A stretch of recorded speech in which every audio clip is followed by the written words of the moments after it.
Hey guys, so it's been about 2 weeks since I bought the Logitech G915, and when it first arrived, I thought it was a really superb keyboard, and I will say my opinion hasn't really changed. I have, however, come up with a few odd little quirks that I thought I'd share with you. Now, the first one I'd share is the option keys. Now, when you first receive this keyboard, these actually bind to the function keys up here. Now the problem with that is if you're like me touch typing, you tend to sort of quickly jump and say you're doing a Control C or something, you end up clicking the completely wrong button, and as you can kind of see here, I've just brought up some random page and something to be subscribing to Logitech. Luckily, if you download the Logitech hub that we've got here, which is just a free download off their website, you can just reconfigure the buttons to do pretty much whatever you want. I think in the first review I mentioned that these can be customized to whatever you want it to be, and as rightly so, you can indeed. For me, I've actually just for now outright disabled them because I don't find it terribly useful. Now the other physical quirk I found with this keyboard is the left hand side. If I just push against there, you'll see that the keyboard doesn't move. The left hand side is actually heavier than the right. However, if you do the same on the right hand side, it's very, very easy to push.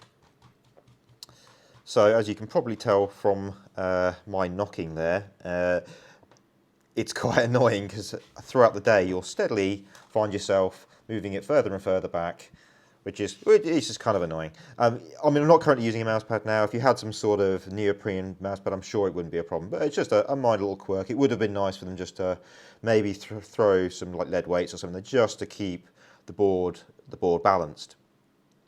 Now, I didn't have an opportunity to prove it at the time, but I said that the board, in theory, should be good for a week. A lot of the other reviewers that first got their hands on this keyboard were reporting that they were more or less using it straight out of the box with no battery concerns, even with the RGB running throughout their use.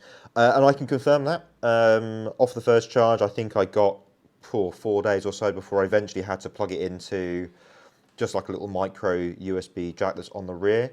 And that worked fine. And actually, I noticed this quite funky piece of information on the Logitech hub. So it actually gives you the power draw of both the lighting, which as I mentioned before you can disable, and obviously the system draw. And it's using, I mean, this is a very, very low number. I'm not actually sure what the capacity of the battery is, but either way we're getting, I think it's, yeah, so it's saying 53 hours of continuous use. I mean, let's say you're using this 10 hours a day. And I don't know if that number there is 55 hours continuous, i.e. are you interacting with the keyboard for 53 hours? In which case, I mean, during the course of a day, let's say the backlight is illuminated for 60 seconds, 2 minutes, whatever. I can't remember what the actual timeout is, but you're not typing continuously throughout the day. So in theory, that could last a lot longer. But just to be conservative, easily a week without having to recharge. Only comment, I don't know if it's configurable through the hub, but when you do use the the micro USB within the board, the RGB will continue as if it were on batteries, which I think is a little bit disappointing. It would have been nice for it just to stay on.